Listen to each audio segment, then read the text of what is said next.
करके मैंने गोल्ड और न्यूट्रेला डेली एक्टिव इतना ही ले लेते हैं, हमारा ब्रेकफास्ट हो गया। शाम तक कुछ भी जरूरत नहीं, इतना लेने के बाद कोई जरूरत नहीं। लो, इसको मैं बोलता हूं आयुष्मान जलपान। क्या बोलता हूं? आयुष्मान जलपान, लोंगीविटा ब्रेकफास्ट। किसी ने लोंगीविटी पहले से ट्रेडमार्क रजिस्टर करा लिया तो हमने लोंगीविटा कर दिया, इसमें क्या है? लोंगीविटा ब्रेकफास्ट, लोंगीविटा फूड, लोंगीविटा फ्रूट्स। एक बार खाना खाओ दोपहर को, पहले सलाद और फ्रूट्स खा लो, बाद में पका हुआ खा लो, बात खत्म, पूरी हो गई। शाम को थोड़ा फलाहार कर लो, 100 साल तक एकदम बढ़िया जीवन जियोगे, आनंद से रहो। उल्टा पुल्टा खाते हैं, क्या क्या खाते हैं। सुबह सुबह ही पेट पर अत्याचार करना शुरू कर देते हैं। कोई पराठे ठोक रहा है, कोई इडली डोसा, और गोल गोल क्या होता है? इडली बड़ा, इडली बड़ा, उसमें उड़द का होता है वो बड़ा, और वो होता है वाइट राइस का। फिर इधर पराठा, फिर कुछ दलिया थाली भर करके। एक गुरुकुल हरियाणा में था, थाली भर के सुबह दलिया खा जाए, दिन भर सोते रहे, पढ़ाई लिखाई करी नहीं, ऐसे बस मलंग तैयार हो गए। सुबह सुबह थाली भर के नहीं खाया जाता दलिया, सुबह सुबह पराठे नहीं खाए जाते, सुबह सुबह पेट नहीं भरा जाता। सुबह सुबह तो सूक्ष्म आहार लो। सुबह सुबह ऐसे जो सूक्ष्म आहार ले लेते हैं, यही आंवला एलोवेरा, ये पी लो, पूरे परिवार के लिए है ये आंवला, ये एलोवेरा, ये सुबह सुबह ये पी लिया। आंवला एलोवेरा, फिर ये गिलोय, फिर ये गोधन अर्क, ये पूरे परिवार को पिला दिया करो। पूरे परिवार के लिए ऐसे जैसे मैंने बनाया ना, ऐसे बना करके, और इसमें हनी मिला दो। फिर ये हनी मिला दिया, और ये ऐसे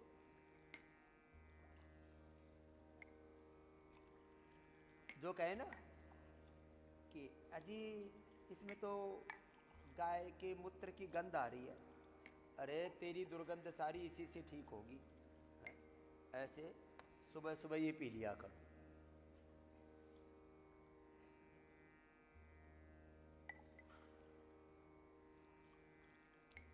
जो ज्यादा ना पिए तो एक एक चम्मच तो उनका घेटवे में डाल दिया करो पकड़ करके।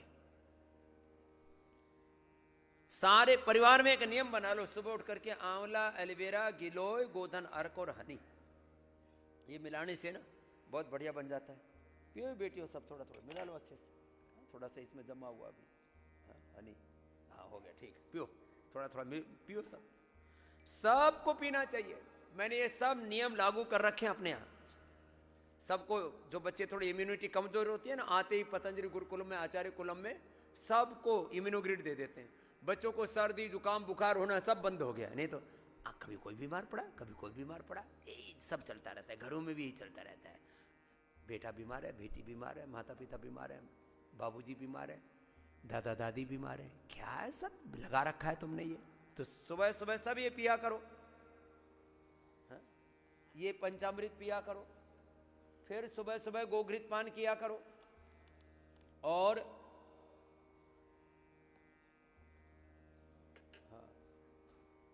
तो 1 चम्मच तो गोघृत, ये पतंजलि का गाय का घी हमने इतना सस्ता उपलब्ध करा रखा है, लागत भी पूरी नहीं मिल रही है। अपने घर में गाय रखो, 100, 150, 200 रुपए, तो अब गाय कितना दूध दे रही है उस पर डिपेंड करता है। 2-3 किलो से लेके 5 किलो दूध देती है गाय। कोई बहुत ही अच्छी नस्ल की है तो 10-12 किलो दे देती है। 100 रुपए से 200 रुपए तो पड़ेगा दूध, और 2-2.5 हजार रुपए पड़ेगा घी। तो ये 2.5 हजार रुपए वाला घी हमने उपलब्ध करा दिया, बिलोने वाला, जो 2-3 किलो गाय दूध देती, 1, 2, 3 किलो जो गाय दूध देती हैं उनका। ऐसी 1 लाख से ज्यादा गायों की सेवा हम कर रहे हैं, भगवान करवा रहे हैं, हम तो क्या कर रहे हैं।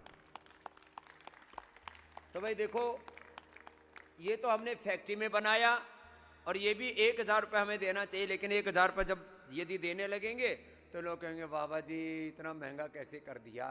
तो देखो ये अब थोड़ी गाय माता की सेवा के लिए भी हाथ बटाओ। ये गौशाला में गोपालकों ने बिलोने से बिलो करके और तब ये घी तैयार कर रखा है। 1 चम्मच ये घी, 1 चम्मच ही पीना है, ज्यादा नहीं। 1 चम्मच ये घी पिया करो। मैंने 3 दिन पहले ये घी लॉन्च किया था और हमारे पूज्य राजेंद्र दास जी महाराज जी जो गौ सेवा कर रहे, मैंने कहा भाई थोड़ा थोड़ा सब इसमें योगदान दो। तो सब ने मेरी बात को माना और मैंने कहा ये गो घी, तिल का तेल, नारियल का तेल या बादाम रोगन, मैं तो आजकल 2 चम्मच पीता हूँ। एक तो पीता हूँ ये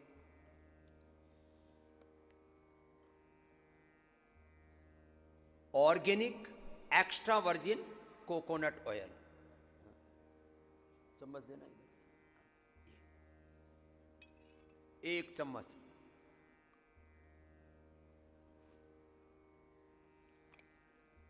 बड़ा इसका भी टेस्ट इतना अच्छा होता है।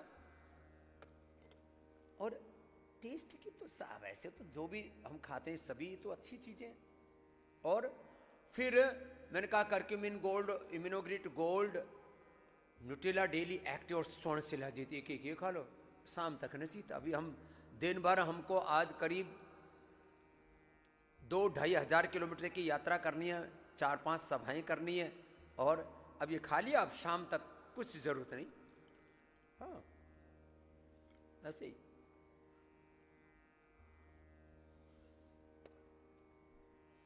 ये घी के ऊपर 1 चुटकी नमक इसलिए खाते हैं कि ये घी पूरे शरीर में डाइजेस्ट हो जाता है, पूरे शरीर में लग जाता है पूरा। आंखें, ब्रेन, पूरी स्किन, हड्डियां, सप्त धातु, पूरा स्थूल सूक्ष्म कारण शरीर, अन्नमय प्राणमय मनोमय विज्ञानमय आनंदमय कोश, पूरा अस्तित्व हमारा ऊर्जा से अप्लावित हो जाता है। आड़ कबाड़ खाए जा रहे तो कहते कमजोरी आ गई बाबा जी, सारी दुनिया भर का अनाज खा गए, फल फ्रूट्स खा गए, बाबा जी कमजोरी है। यहाँ 17.5 हीमोग्लोबिन है, 18 घंटा काम करते हैं और सारे बॉडी के पैरामीटर नॉर्मली नहीं, सुपर से भी ऊपर वाले, सुपर डुपर, सुपर से भी ऊपर वाले, एकदम जिसको कहते हैं ना 100% absolutely the whole parameters are very good, not only good, excellent. लेकिन पता नहीं क्या दिमाग हो रखा है, सुबह से ही उल्टा पुल्टा खाना शुरू कर देते हैं। उल्टा पुल्टा सोचना, देखना, करना, बोलना, खाना पीना, जीना, ये सब छोड़ो, योग अपनाओ और ऐसे हम जीते हैं। बाबा जी आपको कहाँ से इतनी एनर्जी मिलती है, पूरा शरीर तान के रखते हो। इतना सा खाता हूं और यहाँ सब कुछ खा करके भी। एक आया, बोलो बाबा जी कई क्विंटल मौसमी पी गया, अनार पी गया, गाजर चुकंदर पी गए, हीमोग्लोबिन नहीं बढ़ा, अब और क्या खाऊं पीऊं। मैंने कहा मुझे छोड़ करके कुछ भी खा पी, सारी दुनिया खा पी करके आ गया और फिर भी कह रहा है ताकत नहीं है, खून नहीं बढ़ा। समझित है क्यों? हमने योग छोड़ दिया, योग विमुख हो गए। लीवर काम ठीक से नहीं कर रहा, किडनी काम ठीक से नहीं कर रही, सब कुछ ठीक काम करेगा। चलो कपालभाति करो और जैसा बताया वैसा जिया करो। ये सुबह सुबह कार्यक्रम रोज किया करो। और ये जो घी है ना, ये 2,500 रुपए वाला घी, ये अभी पतंजलि वेलनेस में भी जाते समय लेकर के जाना। पतंजलि वेलनेस में, पतंजलि योगपीठ में, योगग्राम निरामयम में और कनखल में, ये 4 जगह उपलब्ध कराया हमने। बाकी जगह उपलब्ध कराने में उतना सौविध्य नहीं है, बड़ा चैलेंजिंग है। एक एक चीज को करना और उतनी ज्यादा मात्रा में उपलब्ध भी नहीं है। तो भाई आप वापस लौटो अपनी जड़ों की ओर। अभी एक बहुत बड़ा आंदोलन सा चल रहा है, बैक टू बेसिक। और उसके लिए सोनी टीवी और उनके मेंस टीवी चैनल और डिजिटल पूरी जो टीम है उसके लिए जोरदार अभिनंदन है। बैक टू बेसिक, लौटो योग की ओर, आयुर्वेद की ओर, प्रकृति और संस्कृति की ओर। स्वास्थ्य, सुख, समृद्धि, शांति, सफलता, विजय पाओ। जीवन के निर्माण से लेकर के निर्वाण तक, स्वास्थ्य से लेकर के परम सत्य की प्राप्ति तक की ये पूरी यात्रा है बैक टू बेसिक की। और इसके छोटे छोटे वीडियो अभी हमारे फेसबुक, यूट्यूब, इंस्टाग्राम चैनल पर भी अपलोड करने शुरू कर दिए। और जो काफ़ी बड़े बड़े जो इन्फ्लुएंसर्स हैं उसके भी वीडियोस अभी 2 दिन से अपलोड हो रहे हैं। हमारी बहुत बहुत शुभकामनाएं। एक बार सबके लिए बहुत बहुत अभिनंदन। नेहा धूपिया से लेकर के, हमारे खली से लेकर के, महाबली से लेकर के, बहुत तरह के ऐसे अलग अलग, अब जिससे कि जो यूथ है, न्यू जनरेशन है, वो भी योग की ओर मुड़े और देखे जाने कि हम किधर जा रहे हैं और आखिर हमारा गंतव्य क्या है। तो चलो, ये तो बैक टू बेसिक की बात हुई। अब योग की तरह ही आयुर्वेद में अपरिमित शक्ति है। पंचकर्मा, षटकर्मा, मेडिकेटेड वाटर में, मेडिकेटेड फूड में, फास्टिंग में, उपवास में, उपासना में अपरिमित शक्ति है। इतना सामर्थ्य इसमें, रोग का तो प्रश्न ही नहीं साहब। तो अब आगे का अनुष्ठान डॉक्टर अनुराग जी आगे बढ़ाते हैं। एक बार जोरदार इनका भी अभिनंदन है। बहुत बड़ा अनुसंधान पूज्य श्रद्धेय आचार्य भाषण जी की सन्निधि में हमारे साइंटिस्ट कर रहे हैं। और आप अपना अपना अनुलोम विलोम करो ना, ऐसे चुपचाप क्यों बैठे हो? इधर आओ जी, आर्षदेव जी आप भी इधर विराजो। हाँ, सब करो।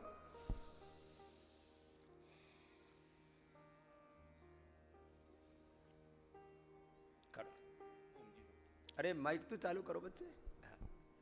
ओम जी स्वामी जी, आपके श्री चरणों मेरा प्रणाम, आप सभी को मेरा अभिवादन। स्वामी जी, हम एंटी एजिंग वाले प्रोसेस के बारे में बात कर रहे हैं, लॉन्गिटिविटी के बारे में बात कर रहे हैं, और एजिंग की वजह से जो इफ़ेक्ट्स हमारे शरीर के अलग अलग अंगों पर पड़ते हैं, पिछले 4-5 बार से उसी के बारे में बात कर रहे हैं। आज हम एजिंग का इफ़ेक्ट अपने लिवर के ऊपर देखेंगे और ये देखने का प्रयास करेंगे कि एजिंग की वजह से उम्र बढ़ने के साथ साथ लिवर पर कैसे कैसे इफ़ेक्ट आ सकते हैं। अगर कोई बीमारी है तो ज़्यादा उम्र में होने की वजह से क्या वो बीमारी के होने के चांसेस ज़्यादा बढ़ जाते हैं, और अगर ऐसा होते हैं तो क्या हम लीवोग्रिड के इस्तेमाल से, जो 3 आयुर्वेदिक बड़ी औषधियों का एक एक्सट्रैक्ट बेस्ड टैबलेट है, वो कैसे इस बीमारी से लड़ने में हमारी हेल्प करता है, एजिंग की वजह से खराब हुए लिवर को ठीक करने में हमारी मदद करता है। तो आज हम देखेंगे herbal medicine to prevent liver ageing and related diseases. तो लिवर के बारे में थोड़ा सा अगर हम बैकग्राउंड देखें स्वामी जी, तो जो हम देख रहे हैं अभी स्क्रीन पर कि हमारे बॉडी में लिवर इस जगह होता है, ये हमारी पूरी बॉडी है, ये लिवर की पोजीशन है। लगभग 1.5 किलो के साइज़ का ये लिवर होता है और हमारे शरीर का सबसे बड़ा इंटरनल ऑर्गन है। स्किन हमारे शरीर का सबसे बड़ा ऑर्गन है। अंदर के अंगों की बात करें तो लिवर सबसे बड़ा है, 1.5 किलो का साइज़ है, ऑलमोस्ट एक फुटबॉल के साइज़ के बराबर है। और हमारे शरीर का लगभग 13% रक्त, 13% ब्लड इसी ऑर्गन के पास जाता है और इसके बहुत सारे काम होते हैं। लिवर के फंक्शंस की बात करें तो हमारे शरीर का एक तरीके से सेंट्रल फैक्ट्री की तरह काम करता है, जहां वो कोलेस्ट्रॉल की सिंथेसिस से लेके अलग अलग विटामिन्स के एब्जॉर्प्शन तक, ग्लूकोज से लेके ग्लाइकोजन के कन्वर्जन तक, ऊर्जा का जो चक्र हमारे शरीर में है उसका जो पूरा प्रोसेस है वो भी लिवर में ही होता है। जो भी हमारे शरीर के अंदर टॉक्सिन्स हैं, जो पॉइजन्स हैं, जो ऐसी चीज़ जो हानिकारक हैं, उन सब का भी प्रोसेसिंग लिवर ही करता है, और जो काम की चीज़ नहीं है उसे शरीर से बाहर निकालने में हेल्प करता है। हमारे शरीर के जो बिल्डिंग ब्लॉक हैं, प्रोटीन्स हैं, उनके बिल्डिंग ब्लॉक अमीनो एसिड्स हैं, उनका पूरा सिंथेसिस भी लिवर के अंदर होता है। और जो हार्मोन्स हैं, एंजाइम्स हैं, जो शरीर को सुचारू रूप से चालू रखने में हेल्प करते हैं, उनका भी synthesis, bio processing, final stage generations, वो सब लिवर के अंदर होते हैं। और उसके साथ साथ हमारे पाचन को सुचारू रूप से रखने के लिए बाइल, मतलब पित्त का निर्माण भी लिवर के अंदर होता है, जो बाइल डक्ट के थ्रू हमारे खाने के साथ मिक्स होता है, जिससे हमारे पाचन की पूरी प्रोसेस शुरू होती है। और जो हमारे शरीर के अंदर अलग प्रोटीन्स, कार्बोहाइड्रेट्स, फैट्स जो हम खाते हैं, उनका अलग तरीके से डाइजेशन और एब्जॉर्प्शन इसी वजह से होता है। तो अगर हम बात करें एजिंग की कि जैसे जैसे उम्र बढ़ती है लिवर के अंदर कौन कौन से चेंजेस आते हैं, तो हम जो लेफ्ट हैंड साइड में देख रहे हैं जहाँ मेरा अभी कर्सर है, ये एक यंग लिवर है जो 30 साल की उम्र तक के लोगों का ऐसा सुंदर सा दिखाई देता है। ये एक स्कीमेटिक है। पर जैसे जैसे उम्र बढ़ती जाती है, अगर हम 70 साल के लोगों का लिवर देखें तो उनके अंदर लिवर की सिचुएशन थोड़ी सी ऐसे होने के चांसेस ज़्यादा रहते हैं। जो अगर कोई अनहेल्दी लाइफस्टाइल के साथ आ रहे हों, जो एज ग्रेसफुली ना कर रहे हों, उनके अंदर एजिंग के वजह से लिवर ऐसा बन जाता है। इसके अंदर हम देखें तो उसमें 3 बड़े बड़े चेंजेस आते हैं स्वामी जी। एक तो इसकी मार्फोलॉजी कि लिवर देखने में कैसा हो रहा है, एक इसके सेल्स, क्योंकि लिवर एक बहुत हेल्दी टिश्यू है और इसके अंदर अलग अलग टाइप की कोशिकाएं होती हैं, तो कोशिकाओं के अंदर कौन से चेंजेस आते हैं उम्र की बढ़ने की वजह से वो। और तीसरा स्वामी जी फंक्शनल चेंजेस कि जो इसका काम है वो काम करने का तरीका कैसा चेंज हो जाता है, वो भी स्वामी जी हम थोड़ा सा देखेंगे। तो बात करें अगर हम मार्फोलॉजिकल चेंजेस की, इसका रंग जो चॉकलेट ब्राउन कलर का होता है ये थोड़ा डार्क हो जाता है क्योंकि एक स्पेसिफिक कंपाउंड इसके अंदर इकट्ठा होने लगता है जिसको लिपोफ्यूजन कहते हैं, जिसकी वजह से इसका रंग बढ़ जाता है, इसका साइज छोटा हो जाता है और जो ECM हैं, जो एक्स्ट्रा सेलुलर मैट्रिक्स प्रोटीन्स हैं, वो डिपॉजिट होने शुरू हो जाते हैं और थोड़ा सा हार्ड हो जाता है। सेलुलर लेवल पर अगर हम चेंजेस देखें तो सेल के अंदर ऑक्सीडाइज प्रोटीन इकट्ठे हो जाते हैं। ऑटोफेजी जो एक क्लीनिंग का तरीका है, जो नेचुरल तरीका है लिवर को हेल्दी और हैप्पी रखने का, वो भी थोड़ा सा कम होने लगता है। और जो हर एक सेल के अंदर का न्यूक्लियस है उसका वॉल्यूम चेंज हो जाता है, उसके आसपास जो सेक्स हैं वो भी चेंज होने शुरू हो जाते हैं। और फंक्शनल की बात करें तो जैसे जैसे उम्र बढ़ती है वैसे वैसे पाचन भी थोड़ा कम होने लगता है। हर चीज़ को पचा पाना उतना आसान नहीं रहता है जैसे जैसे हमारी उम्र बढ़ती है स्वामी जी। तो उसका एक कारण ये है कि जो हमारे शरीर के अंदर बाइल है, जो पित्त है, जो पित्त की थैली से निकलता है, उसका वॉल्यूम, उसका स्राव भी वक्त के साथ कम होने लगता है और वो एजिंग से डायरेक्टली लिंक होता है। तो बाइल का बनना, बाइल का फ्लो और उसके साथ साथ जो लिवर स्पेसिफिक एंजाइम्स हैं वो भी उम्र के साथ कम कम बनने लगते हैं। तो अगर हम देखें एज लिवर के चेंजेस कौन से आते हैं, तो एक बात जो अभी पूज्य स्वामी जी ने बताई थी कि हमारा लिवर के अंदर ऐसी कैपेबिलिटी है कि ये बहुत जल्दी रीजनरेट कर सकता है। मतलब कि अगर 33% लिवर तक भी बचा रह जाए किसी भी कारण से, तो वो बहुत जल्दी ग्रो होकर पूरा एक अच्छा लिवर बन जाता है। ये रीजनरेशन की कैपेबिलिटी भगवान ने, नेचर ने सिर्फ हमारे लिवर को ही दी है। ऐसी कैपेबिलिटी भी स्वामी जी एज डिपेंडेंट हैं। जो यंग लिवर हैं जैसे कि आप यहाँ देख रहे हैं, इसके में अगर किसी वजह से कोई सर्जरी की जाए या कुछ कारण से लिवर काटना पड़ जाए, निकालना पड़ जाए, तो अगर इतना भी काटें तो ये लौट के वापस रीजनरेट हो जाता है।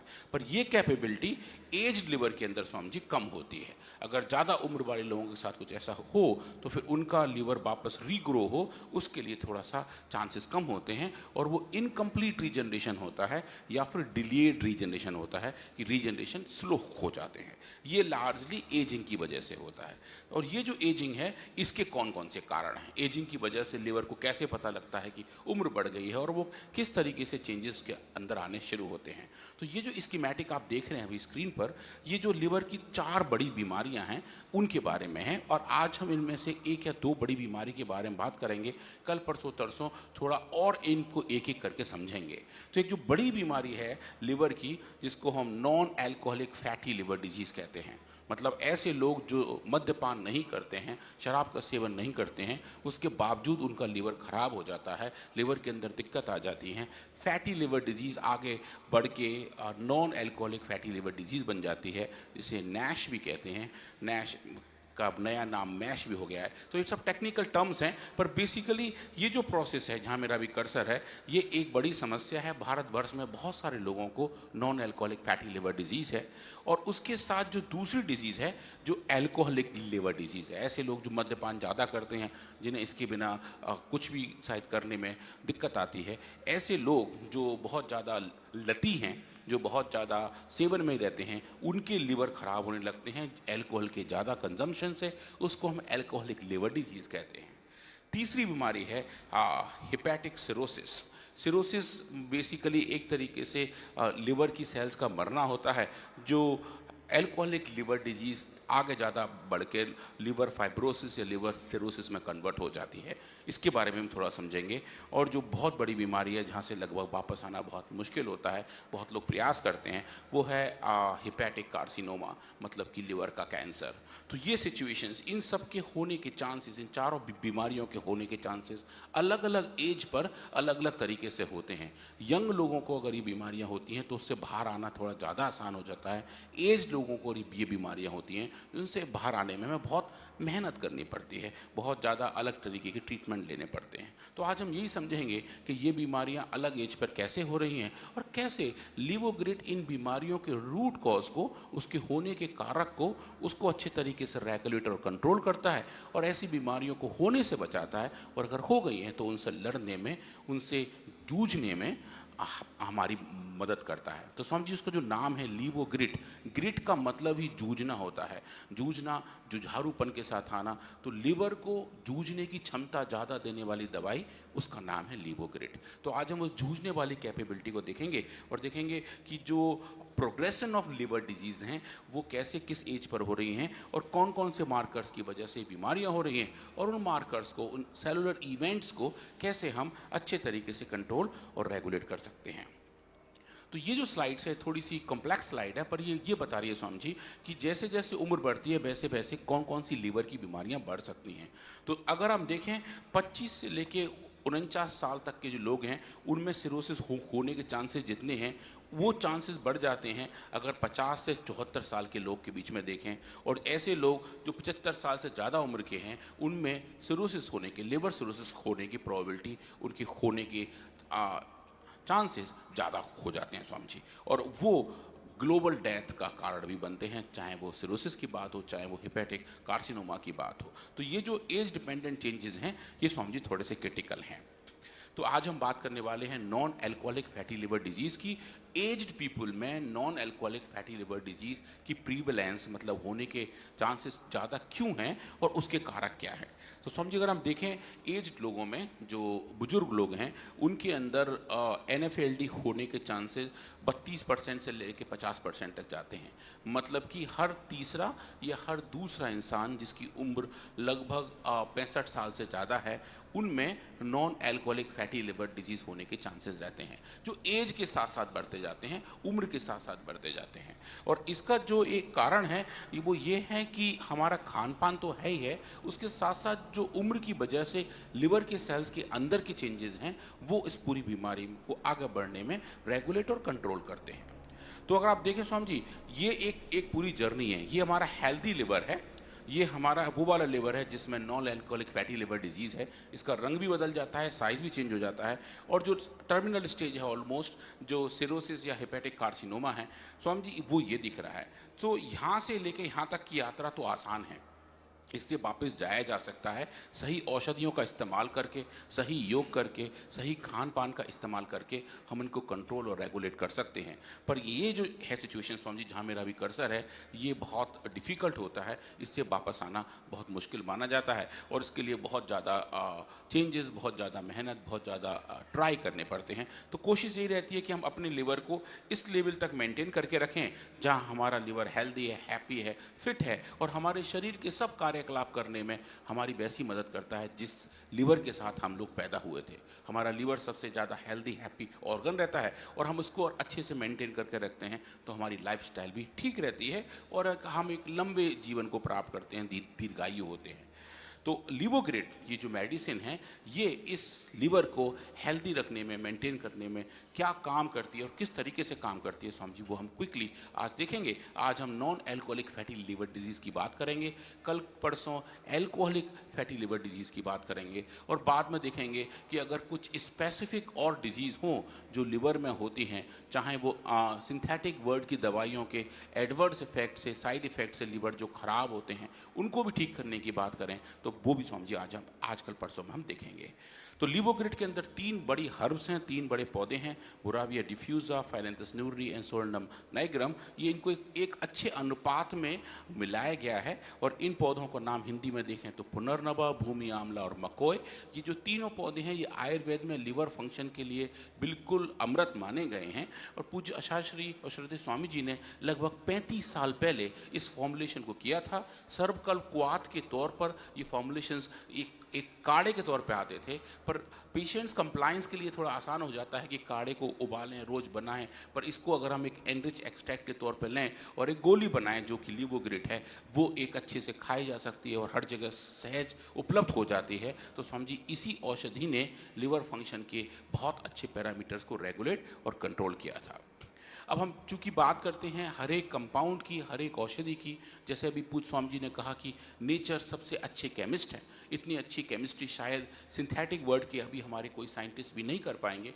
इतनी सूक्ष्म मात्रा में, सही अनुपात में, उतने ही कंपाउंड हर एक पौधे में उसी वक्त पाए जाएं, ये बहुत ही मार्वलस है, बहुत ही ज़बरदस्त है। और वो जो अद्भुत काम है, क्या हम उसको क्वांटिफाई या मेजर कर सकते हैं? तो बनाने का काम तो नेचर का होता है, नापने का काम वैज्ञानिकों का होता है। तो हम लोगों ने उसे नापा और देखा कि कौन कौन से कंपाउंड कितनी कितनी मात्रा में इस औषधि के अंदर हैं। और जो आप अभी स्क्रीन पर देख रहे हैं ये LCMS मतलब liquid chromatography mass spectroscopy machine है, जिसका इस्तेमाल करके हमने पाया कि इसके अंदर नेचुरली अखरन कितने सारे कंपाउंड हैं। लगभग 68 मेजर कंपाउंड हमें स्वामी जी इसके अंदर देखने को मिले जो अच्छी मात्रा में इस औषधि में थे। उसको स्वामी जी फिर हमने और डिटेल में ले जाके SPTLC को दूसरी टेक्नोलॉजी है उससे जाके देखा और नापा कि इसके कौन कौन से हम फिंगर प्रिंटिंग कर सकते हैं जिससे इस औषधि को हम हर बार पहचान पाएँ। और ये जो आपको पीक्स दिखाई दे रही हैं ये बता रही हैं कि कौन कौन से कंपाउंड इसके अंदर as a chemical fingerprint exist करते हैं। और फिर HPLC के आधार पर जाकर देखा कि वो कंपाउंड कितने हैं। पहले देखा कौन से हैं, फिर देखा उनको कैसे पहचान रहे हैं, और अब देखा कि कितने वो कंपाउंड हैं, उनका क्वांटिफिकेशन करके देखा और पाया कि HPLC ने बताया कि कुल मिला के हमारे पास 7 या 8 ऐसे सिग्नेचर कंपाउंड हैं जिनको हम एज ए सिग्नेचर मान सकते हैं। और लिवोग्रिड के हर एक बैच में, हर एक गोली में वो उचित मात्रा में उपलब्ध रहते हैं। तो ये उनका बेसिक स्ट्रक्चर है कि आप जो भी एक लिवोग्रिड लेंगे तो उनके अंदर ये कंपाउंड हर वक्त इतने ही इतने पाए जाते हैं। फिर इसके ऊपर हम स्वामी जी बहुत सारे बायोलॉजिकल एक्सपेरिमेंट किए। लगभग स्वामी जी इस पर अब तक हमने 14 बड़ी बड़ी स्टडी की हैं और 12 बड़े बड़े रिसर्च पेपर अब तक लिवोग्रिड में पब्लिश हो चुके हैं। ये स्वामी जी एक बहुत बड़ी वाली बात है।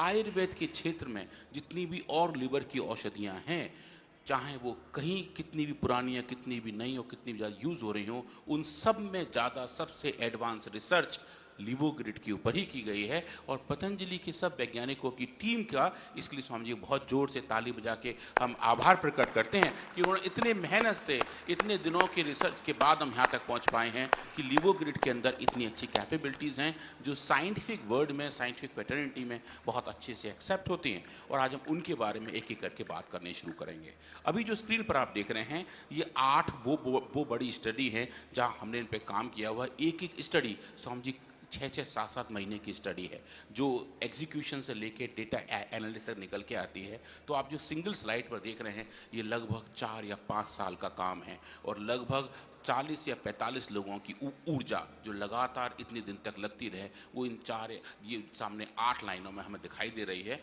हम इनके बारे में एक एक करके बात करेंगे। आज हम एक स्टडी के बारे में पकड़ेंगे कि कैसे ये दवा काम करती है, कैसे इसके मोड ऑफ एक्शन के तौर पर हमें दिखाई देते हैं। तो स्वामी जी अगर हम देखें कि फैटी एसिड की वजह से लिवर के अंदर कौन कौन से चेंजेस आते हैं, तो अगर सही मात्रा में हम फैटी एसिड का सेवन करें, जैसे अभी पूज्य स्वामी जी ने बताया कि रोज़ सुबह अगर हम गाय का घी का सेवन कर रहे हैं और extra virgin organic coconut oil का सेवन कर रहे हैं, जो अच्छे फैट हैं, जो अच्छी बसा हैं, जो अच्छे तरीके से हमारे शरीर को चाहिए वो हैं, तो हम बहुत हेल्दी और हैप्पी रहते हैं।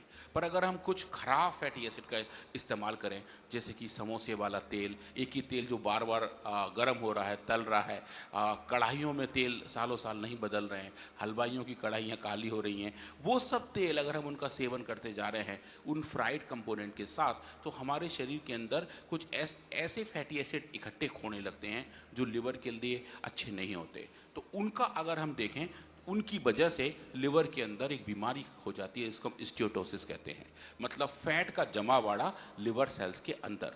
तो समझिए अगर हम वो देखें, हमने कुछ उन पे भी रिसर्च किया और लिवर सेल्स के अंदर स्टीयोटोसिस को इंड्यूस किया, मतलब कि लिवर सेल्स को लैब में ग्रो किया, ह्यूमन लिवर सेल्स को ग्रो किया, उनको ज़्यादा मात्रा में जानबूझ के ज़्यादा मात्रा में फैटी एसिड दिया और देखा कि जब फैटी एसिड उनके अंदर जमा हो रहे हैं तो उसकी वजह से जो लिवर फंक्शन चेंजेस हैं, जिसको हम ALT या AST कहते हैं, SGOT SGPT कहते हैं, जो हम अपने खून में भी नापते हैं, जितने डायग्नोस्टिक टेस्ट हैं वहाँ वो नापे जाते हैं। तो हम जी उनके अंदर में देखा कि AST का लेवल बढ़ गया था, मतलब कि लिवर के अंदर बीमारियां इंड्यूस हो गई थी। और ऐसे कंडीशन में जब हम इनको लिवोग्रिड देते हैं तो समझिए आप देखेंगे लिवोग्रिड के ट्रीटमेंट से ये बढ़ा हुआ AST का लेवल डोज डिपेंडेंटली कम होना शुरू हो गया था। और उसके साथ साथ इन सेल्स के अंदर ट्राइग्लिसराइड का लेवल भी बढ़ जाता है, जो कि ये बताता है कि फैट इन सेल्स के अंदर जा रही है, और वो बढ़ा हुआ ट्राइग्लिसराइड का लेवल है वो भी स्वामी जी लिवोग्रिड की ट्रीटमेंट से डोज डिपेंडेंटली कम होना शुरू हो जाता है, कि दवा काम कर रही है और अलग अलग डोज पे अलग तरीके से काम कर रही है। और इन दोनों बायोलॉजिकल प्रोसेस के पीछे का जो अलग अलग जीन एक्सप्रेशन है जो इस सिस्टम को रेगुलेट और कंट्रोल करता है, स्वामी जी आप देखें उन जीन एक्सप्रेशन का लेवल भी लिवोग्रिड के ट्रीटमेंट से ठीक होना शुरू हो जाता है। और ये स्वामी जी वो इमेजेस हैं जो मैं आपको दिखाना चाह रहा हूँ। लेफ्ट हैंड साइड में जो आप देख रहे हैं ये नॉर्मल लीवर सेल्स हैं जो ट्रांसपेरेंट्स हैं और अच्छे तरीके से आप देखें ऐसा लग रहा है जैसे कुछ लहरें सी बह रही हों, पर ये एक एक सेल है, ये एक पूरी पॉपुलेशन है जो नॉर्मली नेचुरली ऐसी ही दिखाई देती है। जब हम इनको हाई फैट देते हैं, फैटी एसिड्स देते हैं, तो स्वामी जी फैटी एसिड को हम स्टेन कर सकते हैं लाल रंग से। तो आप देखेंगे फैट की वजह से इन पूरे सेल्स के अंदर लाल रंग की स्टेनिंग दिखाई दे रही है, ऐसा लग रहा है कुछ जंग जैसी लग गई है। ये जो रंग है, ये जो जंग है, ये फैटी एसिड्स के बारे में है कि इन नॉर्मल सिचुएशन में फैटी एसिड की वजह से इतना सारा फैट इन सेल्स के अंदर जमा हो गया है। और जब आप इसको ट्रीट कर रहे हैं लिवोग्रिड के साथ, तो आप देखें स्वामी जी जैसे जैसे आप लिवोग्रिड की मात्रा बढ़ा रहे हैं वैसे वैसे ये सेल्स ज़्यादा ट्रांसपेरेंट होने शुरू हो गए हैं, इनके ऊपर जो लाल रंग की स्टेनिंग थी वो कम होनी शुरू हो गई है, जो हमें ये बता रही है कि फैटी एसिड का जमा बढ़ा जो स्टीयोटोसिस का बड़ा कारण है, जो एज डिपेंडेंट सिचुएशन में ज़्यादा हो जाता है, स्वामी जी वो बहुत अच्छे तरीके से लिवोग्रिड के ट्रीटमेंट से डोज डिपेंडेंटली कम होना शुरू हो सकता है, जिसको हम इसको नाप सकते हैं, क्वांटिफाई कर सकते हैं और देख सकते हैं कि ये औषधि किस तरीके से काम करती है। इसके स्वामी जो पूरे पाथ हैं, जो पूरा बायोलॉजी है, वो अगर जाएंगे डिटेल में तो उसमें थोड़ा और वक्त लगेगा, पर अगर हम समरी के तौर पर देखें कि लिवर के अंदर जो प्रोसेस हैं जिसकी वजह से फैटी एसिड्स का मेटाबॉलिज्म, उसका उपापचय कंट्रोल और रेगुलेट होता है, वो स्वामी जी लिवोग्रिड उसको ठीक तरीके से सही जगह जाके कंट्रोल करता है। और जो उसके मॉलिक्यूलर ड्राइवर्स हैं, जो उसके हैंडल्स हैं, उन हैंडल को अच्छे तरीके से रेगुलेट करता है। ये फाइंडिंग स्वामी जी एक अच्छे जर्नल में, जिसका नाम है मॉलिक्यूल्स, हमने 2 साल 3 साल पहले पब्लिश की, और हमने पहली बार ये बताया कि लिवोग्रिड के अंदर ऐसी कैपेबिलिटी है जो फैटी एसिड इंड्यूस स्टीयोटोसिस को ह्यूमन Hep G2 सेल्स में कंट्रोल कर सकती है। और जो अलग अलग पाथवे हैं, चाहे वो ट्राइग्लिसराइड के बायोसिंथेसिस का पाथवे हो या फिर ग्लिसरॉल के सिक्रीशन का पाथवे हो, उनको अच्छे तरीके से रेगुलेट कर सकती है। स्वामी जी ये मुझे बताते हुए बहुत हर्ष और गर्व भी है कि ये पेपर, ये वाला रिसर्च स्वामी जी एक बहुत स्पेसिफिक अवार्ड के लिए भी चयनित हुआ, जिसका नाम है PD सेठी मेमोरियल अवार्ड। और हमने पहली बार ये बताया कि आयुर्वेदिक औषधियों में भी इतना दमखम है कि साइंटिफिक फैटर्निटीज़ को बहुत अच्छे से एक्सेप्ट और टॉलरेट कर रही है, इसको बहुत अच्छे से आगे लेकर चल रही है। अब स्वामी जी इसके तुरंत बाद एक और स्टडी देखते हैं और उसके बाद की जो इसकी यात्रा है वो हम कल परसों जारी रखेंगे। वो है स्वामी जी एस्टल्डिहाइड इंड्यूस स्टीयोटोसिस। ये भी बहुत स्पेसिफिक बीमारी है, ये ऐसे लोगों में होती है जो मद्यपान ज़्यादा करते हैं। तो ये जो एल्कोहल है, जो लोग जो जब उसका ज़्यादा सेवन करते हैं तो हमारा शरीर एल्कोहल, जिसको केमिकली एथेनॉल कहा जाता है, उसको एस्टल्डिहाइड में कन्वर्ट करता है।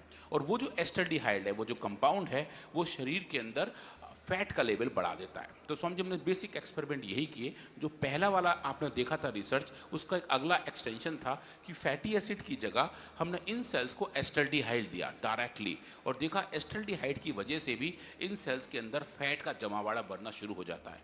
पहले वाले एक्सपेरिमेंट में हम फैट दे रहे थे, यहाँ हम एस्टल्डिहाइड दे रहे हैं और फैट का लेवल नाप रहे हैं। तो देखें स्वामी जी, ये अगेन ये अनट्रीटेड सेल्स हैं जो ट्रांसपेरेंट हैं, और ये वो सेल्स हैं जिनको हमने एस्टल्डिहाइड दिया था और फैट को स्टेन किया था लाल रंग से। तो अब देखें ये जो लाल रंग का स्टेनिंग है बता रहा है कि इन सेल्स के अंदर स्टीटोसिस हो रही है, मतलब फैट का लेवल बढ़ रहा है, जो एस्टल्डिहाइड की ज़्यादा डोज की वजह से है, मद्यपान की ज़्यादा होने की वजह से है, अल्कोहल के ज़्यादा कंजम्पशन की वजह से है।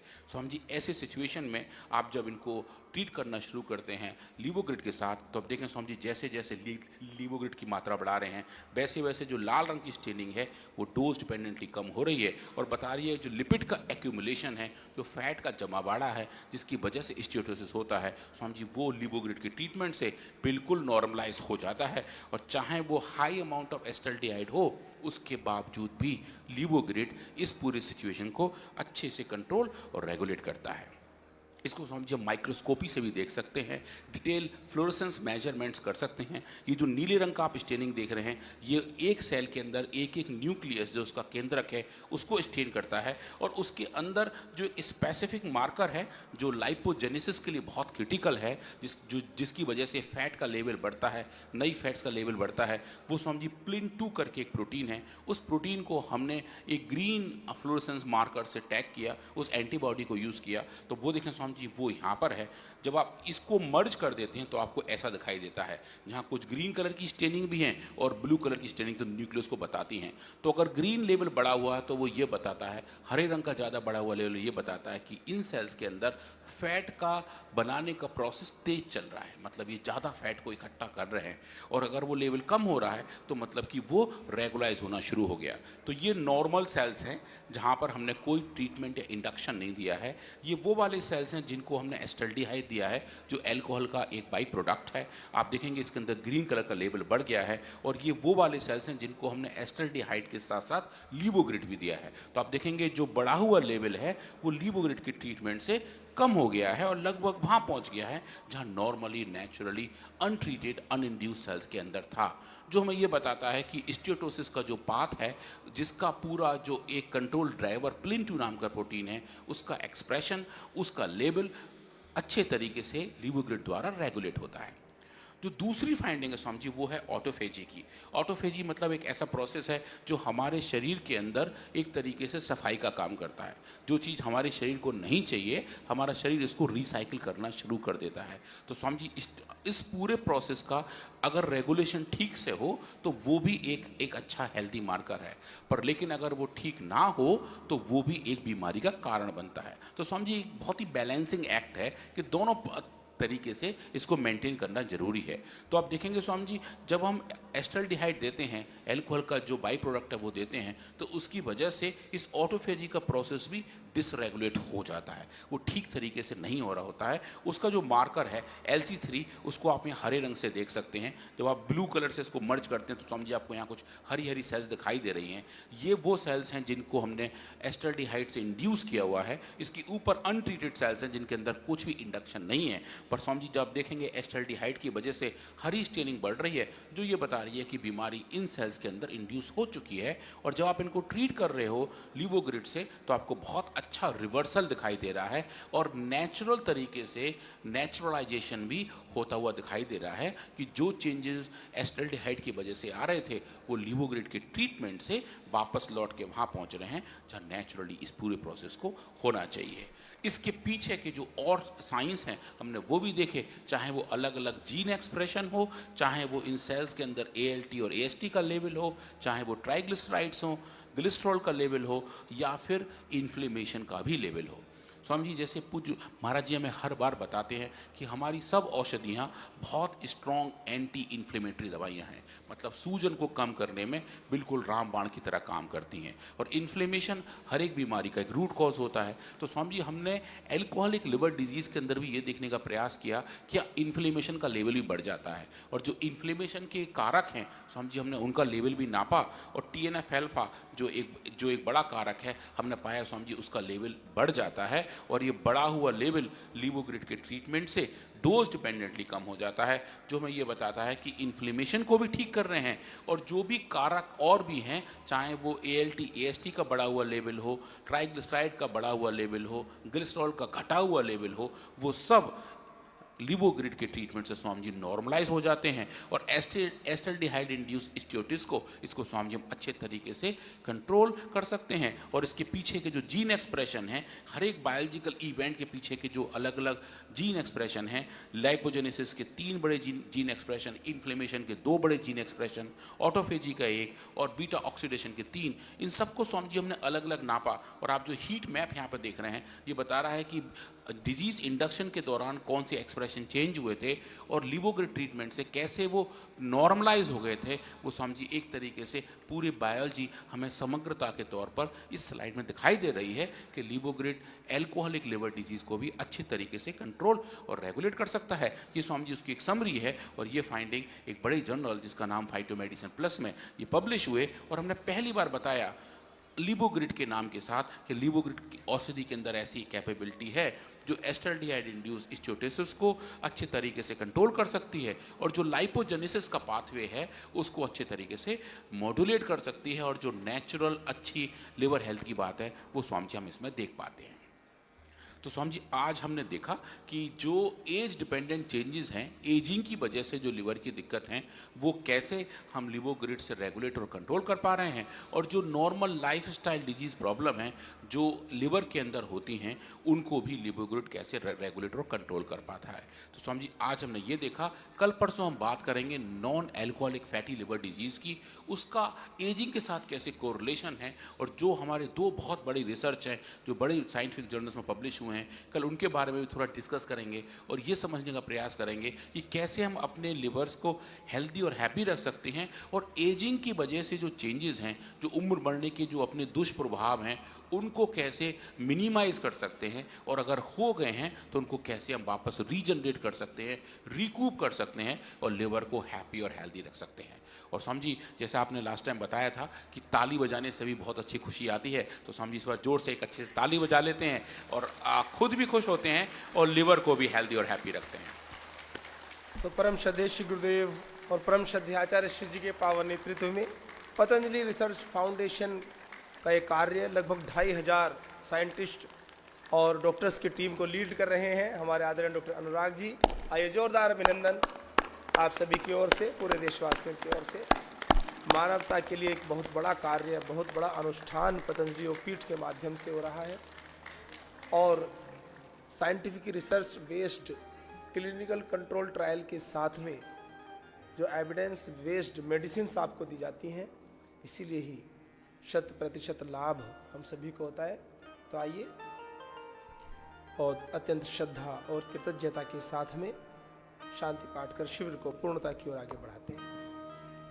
ओम पूर्णमदः पूर्णमिदं पूर्णात् पूर्णमुदच्यते पूर्णस्य पूर्णमादाय पूर्णमेवावशिष्यते।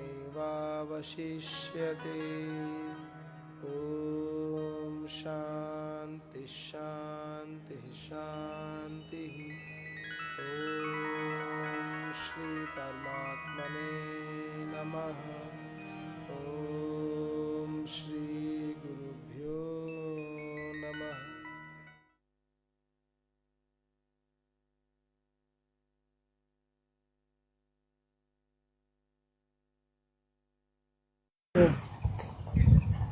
गुलाब में खुशबू तो बहुत अच्छी होती है, इसका सौंदर्य भी अप्रतिम है और गुलाब के जो गुण हैं